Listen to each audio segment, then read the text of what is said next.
Welcome to Saran relax channel. நம்ம channel first time பார்க்குறீங்கன்னா மறக்காம சப்ஸ்கிரைப் பண்ணிக்கோங்க. பக்கத்தில் உள்ள பெல் பட்டனையும் தட்டிக்கோங்க. நீங்கள் நம்ம பார்க்க போகிறது 2 மெத்தடில் ஃபிஷ் ஃப்ரை எப்படி செய்ய போகிறோம்னு தான் பார்க்க போகிறோம். ஒன்று புதினா வச்சு, ஒன்று நார்மலாக மசாலா தூள் போட்டு. இப்போ புதினா வச்சு பண்ணுறதுக்கு புதினா, கொத்தமல்லி, இஞ்சி பூண்டு, பச்சை மிளகாய் எல்லாமே காரத்துக்கு தகுந்த மாதிரி போட்டுக்கோங்க. இப்போ எல்லாத்தையும் மிக்ஸி ஜாரில் அரைக்க போகிறோம். கொத்தமல்லி, புதினா, பச்சை மிளகாய், அந்த இஞ்சி பூண்டு தட்டி வச்சுருக்கிறது எல்லாத்தையும் சேர்த்து இதிலே வந்து அரைக்க போகிறோம். முதல்ல ஒரு தடவை ஓட்டி எடுத்துக்கோங்க. அதுக்கப்புறம் பச்சரிசி மாவு, உங்களுக்கு வேணால் கார்ன்ஃப்ளவர் சேர்த்துக்கலாம்.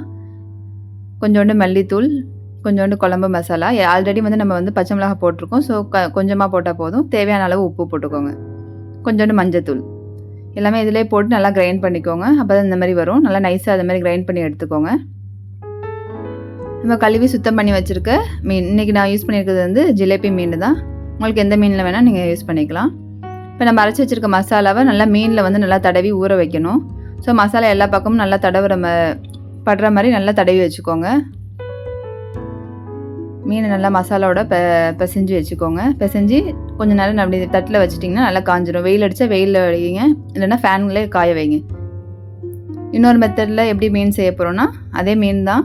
மஞ்சத்தூள் போட்டுக்கோங்க, உப்பு, மிளகுத்தூள் போட்டுக்கோங்க.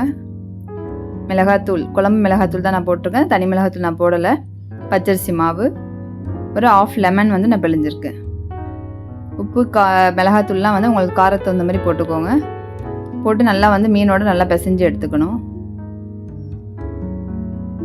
நல்லா மசாலா வந்து சுற்றி ஸ்ப்ரெட் ஆகிற மாதிரி இதுமாரி தனித்தனியாக வச்சுனாங்க அந்த மீன் வந்து நம்மளுக்கு காயும். எல்லாத்தையும் வந்து ஃபேனில் வச்சுருங்க. ஒரு 1/2 hour கழித்து நம்ம அடுப்பில் கடாயை வச்சுட்டு எண்ணெய் ஊற்றி ஃபிஷ்ஷை ஃப்ரை பண்ணி எடுக்கலாம். முதல்ல வந்து புதினா போட்டதை வந்து நான் ஃப்ரை பண்ணி எடுக்கிறேன்.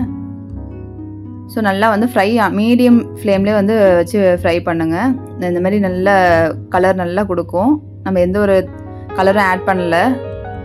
நல்லா பெரட்டி எடுத்து தனியாக எடுத்து வச்சுக்கோங்க புதினா உள்ளதை. ஃபிஷ்ஷு சூப்பராக வந்திருக்கு. பார்க்கவே அருமையாக இருக்குது. நீங்களும் கண்டிப்பாக அந்த டேஸ்ட்டு செஞ்சு பாருங்கள். டிஃப்ரெண்ட் டேஸ்ட்டாக இருக்கும். நம்ம நார்மலாக வந்து மிளகாத்தூள் போட்டு செய்கிறத விட இது வந்து டிஃப்ரெண்ட்டாக இருக்கும். இன்னொரு இது வந்து நான் வந்து வெறும் மிளகாத்தூள் போட்டு பிசைஞ்சு வச்சுருக்க மீனையும் போட்டு வறுத்து வைக்கிறேன்.